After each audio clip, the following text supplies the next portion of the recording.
Hello and welcome to Mayday Media. We're pointing out a few articles on the internet, and I've got a couple killer ones for you, and I do mean killer in both regards. They are killers.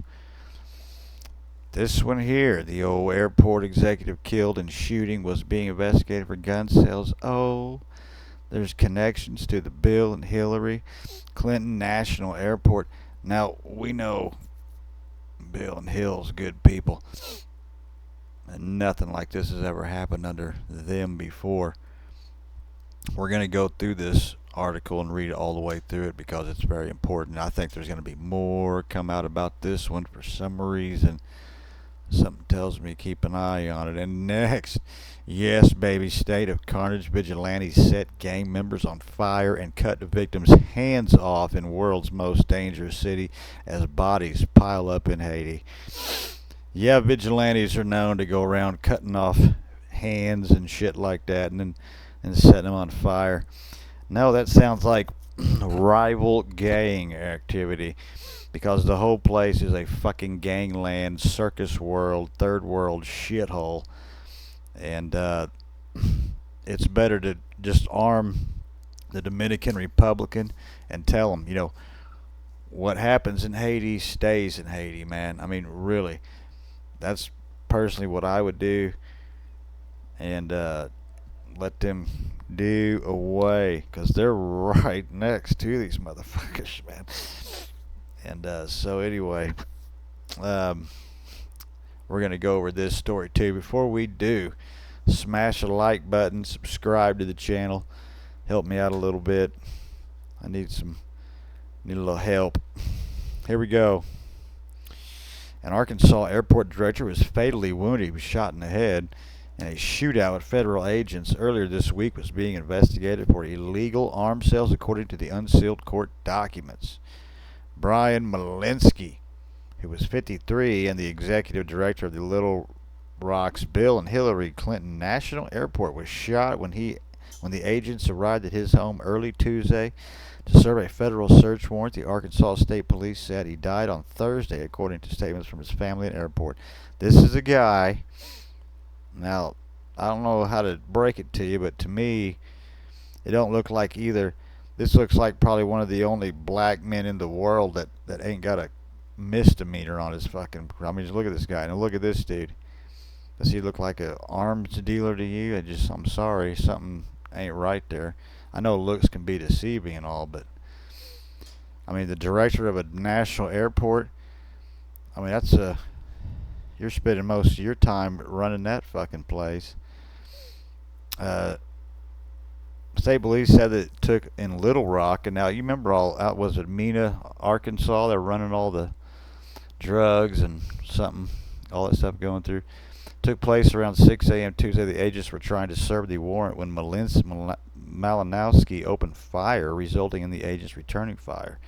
The local division of Bureau ATF basically was there, said in a statement shared with local media.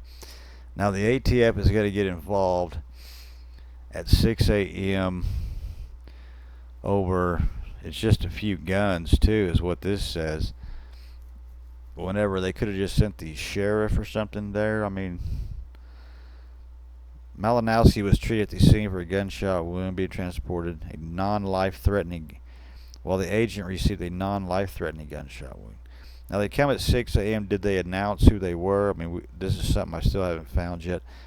Malinowski's family had criticized the raid, saying in a statement released by their lawyer, "We do not understand the government's decision which led to a dawn raid on a private home and triggered the use of deadly force." According to the unsealed and partly redacted affidavit from the ATF,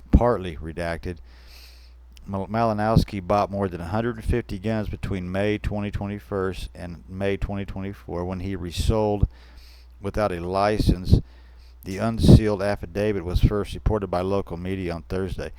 Well, there's some place you don't have to have a license to sell guns in some states, and Arkansas is probably one of them. Because I don't even think in Illinois, if you're a dealer, I think you can sell without. You have to have certain paperwork that they have to sign, but you do have to check to make sure they are They're legal. 6 of the weapons, you have some responsibility, but I don't think you had to have no license. 6 of the weapons were recovered after being linked to a crime, while 3 others were purchased during undercover operations. Malinowski bought the guns legally, but checked a box confirming that they were for his own use, the affidavit said.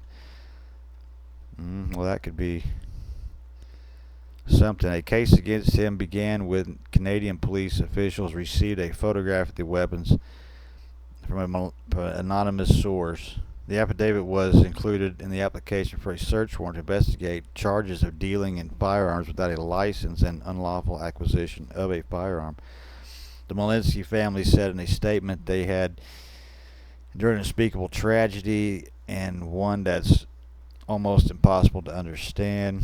They said their thoughts and prayers go to the agents wounded and his relatives, but they also voiced their concerns over the affidavit and the use of deadly force. Even if allegations in the affidavit is true, they don't begin to justify what happened. At worst, Bryan Malinowski, a gun owner and gun enthusiast, stood accused of making private firearm sales to a person who may not have been legally entitled to purchase a gun. Bill Walker, chairman of the Little Rock Municipality Airport Commission, confirmed Malinowski's death with a heavy heart on Thursday, noting in a statement he had been employed at the airport for 16 years.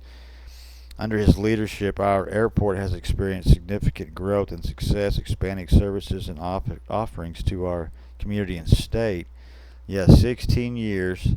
He was running that airport, and he's probably making real good money, by the way. And he's just going to go out and sell guns. I mean, I don't know, it's something weird here. I mean, I think if maybe anything, I don't know. I mean, the fact that it's involved some sort of Bill and Hillary, anything with their name on it, that's just suspicious right there. I mean, I'm sorry to tell you. I don't know, you should tell me what you think here. Let's go to this Haiti story. A city dubbed the most dangerous on earth has just become even deadlier as vigilantes hunt down gangsters, burning and mutilating their victims, because that's what vigilantes do.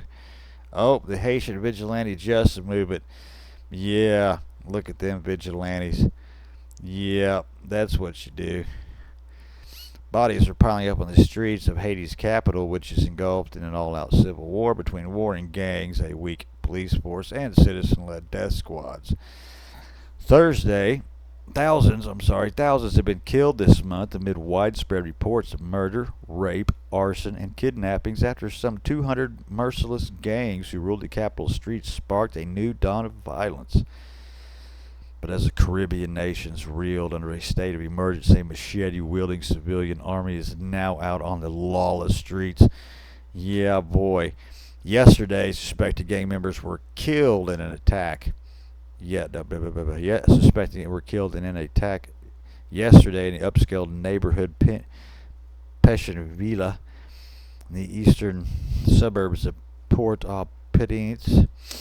The district, once considered a safe zone in the violence-ridden city and filled with embassies, has been dragged into the carnage with gun battles raging through the streets. A Reuters reporter saw 2 suspect gang members, including a leader known as Malakanda, being killed on Wednesday. Grim footage showed their bodies being dragged on a street, one man with his hands cut off before they were set on fire. McIndoll's family home was also set on fire while his belongings and motorbike were burned in the street. Police and locals reported the deadly clash as evidence of the resurgence of vigilante justice, while law and order remains almost absent in the capital. Almost a year ago, a group of residents lynched and set fire to 13 suspected gang members, launching what became known as the Bois-Kale movement. Oh, boy. And here we go. I mean, yeah, I would just go ahead, like I say, and arm up the DR and kind of forget about, what goes on over there. Because, I mean, really, I mean, they're not going back, I can tell you that. And they're not going to fix their infrastructure. They're not going to rebuild the city. They're not going to do any of that shit. They're just going to go to other places and fucking burn it down, basically. And run it into the ground, turn it into a fucking slum, and do everything they're doing now. That's all it is to it. That's just my opinion. You tell me what you think. Anyway, toodaloo.